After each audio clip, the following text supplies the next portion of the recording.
നിയമസഭാ തെരഞ്ഞെടുപ്പിൽ B J പിക്ക് നല്ല ചരിത്രപരമായ വിജയമാണ്.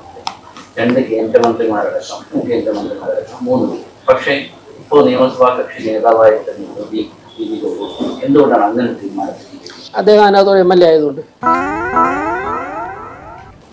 അപ്പോൾ ബാക്കിയുള്ളവരൊരു സീനിയോറിറ്റി ഒക്കെ നോക്കുമ്പോഴും കേന്ദ്രമന്ത്രി എന്നുള്ള നിലയിൽ അവർക്ക് ആരെങ്കിലും ആവില്ല. ഈ കോർപ്പറേഷനിലെ കൗൺസിലർമാരിൽ ഏറ്റവും സീനിയർ ഞാനല്ലല്ലോ.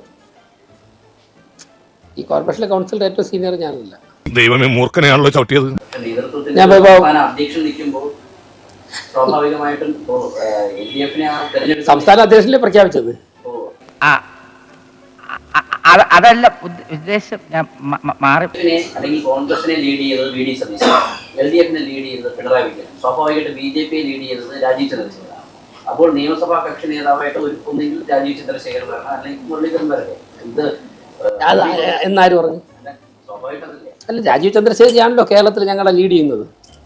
ഇപ്പോഴും സഭയിലോ കോമാർ സാറിന് ഉൾപ്പെടെ ലീഡ് ചെയ്യുന്നത് രാജീവ് ചന്ദ്രശേഖരനാണല്ലോ കേരളത്തിൽ. പറഞ്ഞിട്ടില്ല. ഗോകുമാർ സാറിന് രാജീവ് ചന്ദ്രശേഖരൻ പ്രഖ്യാപിച്ചത്. ഗോകുമാർ സാറിന് പ്രഖ്യാപിച്ചത് ആരാണ്? അപ്പൊ പിന്നെ അദ്ദേഹം നയിക്കുന്നത്. നിർത്തി അവമാനിക്കുവാണെന്ന് നിങ്ങൾക്ക് കേൾക്കൊണ്ട, ഞങ്ങൾ കേൾക്കില്ല. ഒരാളിനെ ആക്കാൻ പറ്റുള്ളൂ. അപ്പൊ രാജീവ് ചന്ദ്രശേഖർജി ആണോ? ഞാൻ 3 MLA ആവുന്ന ആദ്യമല്ലേ? 3 MLA ആവുന്ന ആദ്യമുണ്ട്. സീനിയോറിറ്റി പ്രശ്നമാണെങ്കിൽ എനിക്ക് മേയറാവാൻ പറ്റുമോ?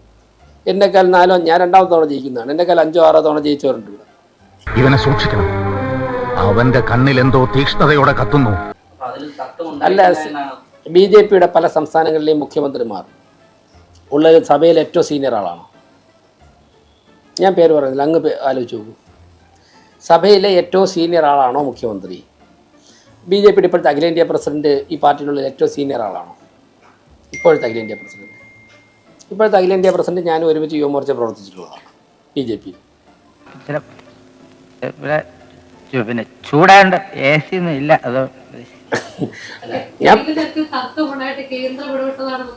നിങ്ങൾ വാർത്ത കൊടുത്തു, ഏഷ്യാനെറ്റ് അങ്ങനെ വാർത്ത കൊടുത്തിരുന്നു. അത് മാത്രമേ ഞാൻ കണ്ടു.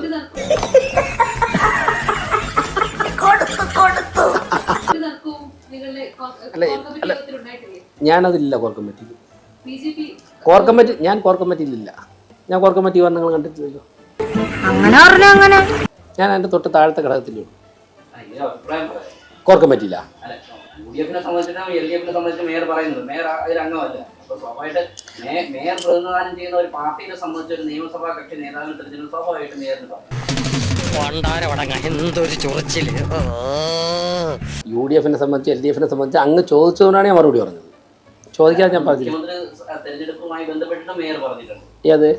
VD സതീശനും KC വേണുഗോപാൽ രമേശ് ചെന്നിത്തലയൊക്കെ നിന്ന സമയത്തും എന്റെ സ്റ്റേറ്റ്മെന്റ് എവിടെയെങ്കിലും കാണിച്ചു തരാമോ? ഇല്ല. നിങ്ങൾ കാണിച്ചു തരൂ. മുഖ്യമന്ത്രി ആരാണെന്നുള്ള ഞാൻ ഓരോ അഭിപ്രായം പറഞ്ഞു. ഞാൻ എൻ്റെ മേയർ ജോലി നോക്കി പോവുകയാണ്. ഞാൻ പറഞ്ഞില്ല. നിങ്ങൾ കാണിച്ചു തരൂ. ഞാൻ ഇത്രയും പ്രസംഗിക്കുകയും പത്രസമ്മേളനം നടത്തുന്ന ഞാൻ ഇത്രയും കോൺഫിഡൻസോടുകൂടി അതിൽ ഞാൻ അഭിപ്രായം പറഞ്ഞിട്ടില്ലെന്ന് പറഞ്ഞാൽ പറഞ്ഞിട്ടില്ല. നിങ്ങൾ കാണിച്ചു. ഇപ്പം ഇവരെ മുമ്പ് വെച്ചിട്ട് മൊബൈലുണ്ടെങ്കിൽ കാണിച്ചു തരൂ. ഞാനൊന്നും പറഞ്ഞിട്ടില്ല. ഒന്നുകുട്ടി,